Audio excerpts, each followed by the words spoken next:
Pois é, tem uma novidade aí nesse campo dos estimulantes sexuais que vem chamando a atenção. De um lado, tem chamado bastante atenção nas redes sociais e inclusive com pessoas famosas afirmando que já usaram o produto, que é chamado de melzinho do amor. Só que do outro lado, os especialistas têm dado um alerta sobre o consumo dessa substância, principalmente porque ela pode trazer riscos para a saúde.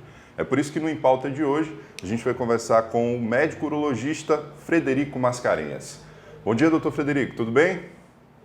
Bom dia, tudo bem? Muito obrigado aí pelo espaço. Eu que agradeço, doutor, a disponibilidade do senhor para tirar as dúvidas aqui da gente, né? Afinal de contas, hoje em dia o que não falta são tendências de redes sociais, né? E aí o assunto do momento é esse tal desse melzinho do amor. Eu queria, doutor, que o senhor, para a gente começar, falasse um pouquinho sobre essa substância, né? Não é uma substância homologada pela Anvisa. Então, quais são os riscos que as pessoas correm utilizando esse tipo de produto?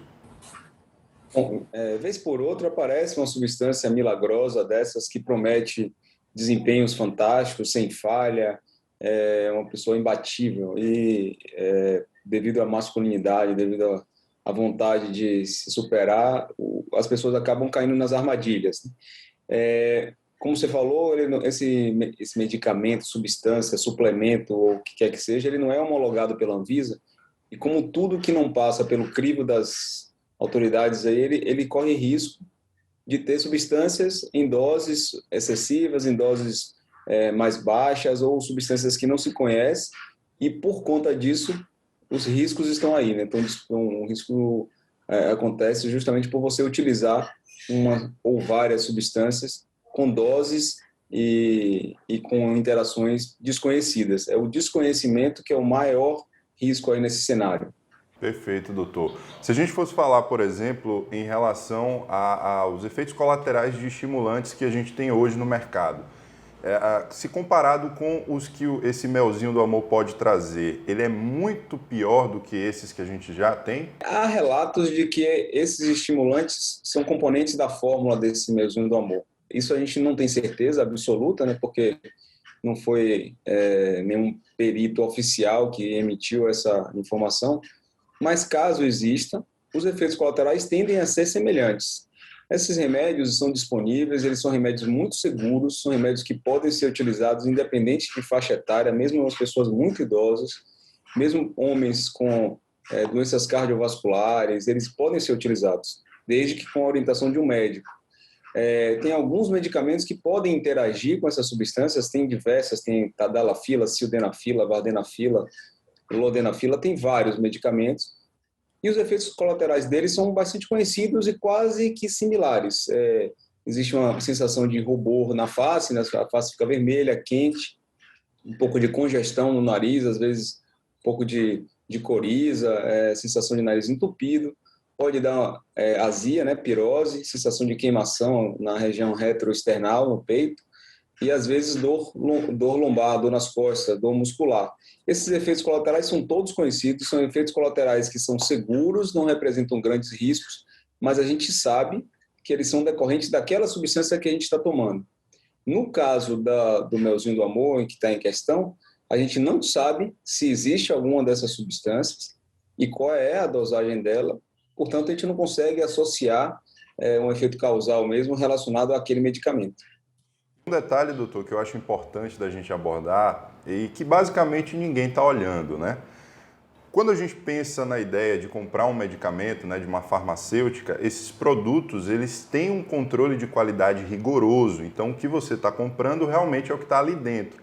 No caso desse melzinho do amor, como não tem como se saber a procedência dele, a gente presume que ele advém de laboratórios undergrounds, né, como chamam aqueles laboratórios de fundo de quintal, de banheiro.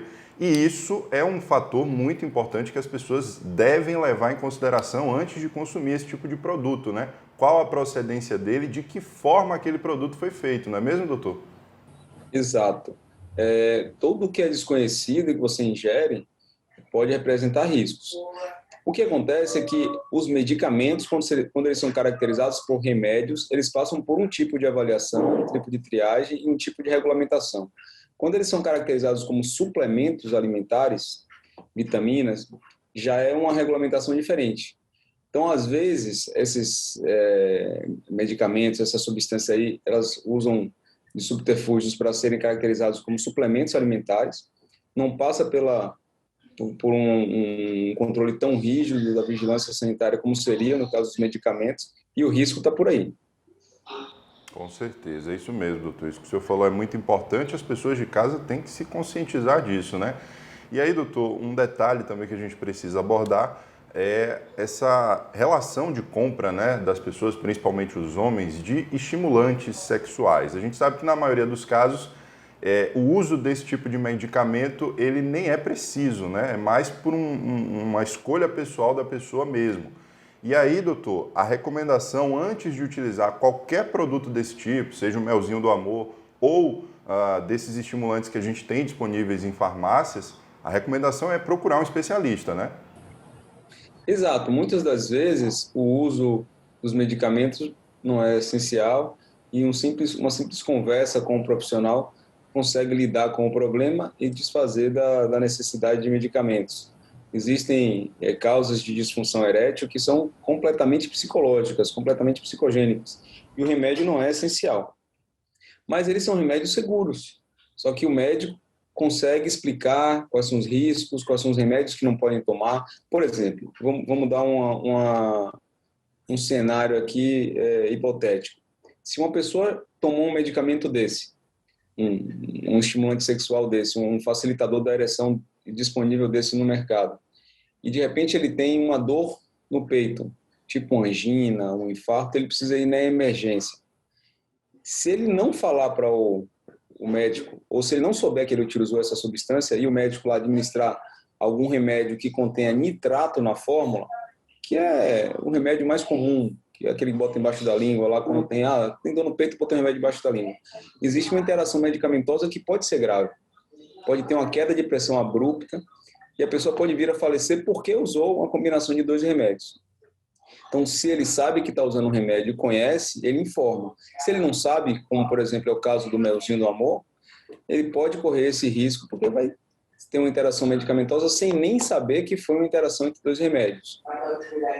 Perfeito. Esse alerta que o Dr. Frederico acabou de fazer é muito importante. Com isso aí a gente aprende 2 coisas. Primeiro, que não se deve mentir ou omitir informações para médico.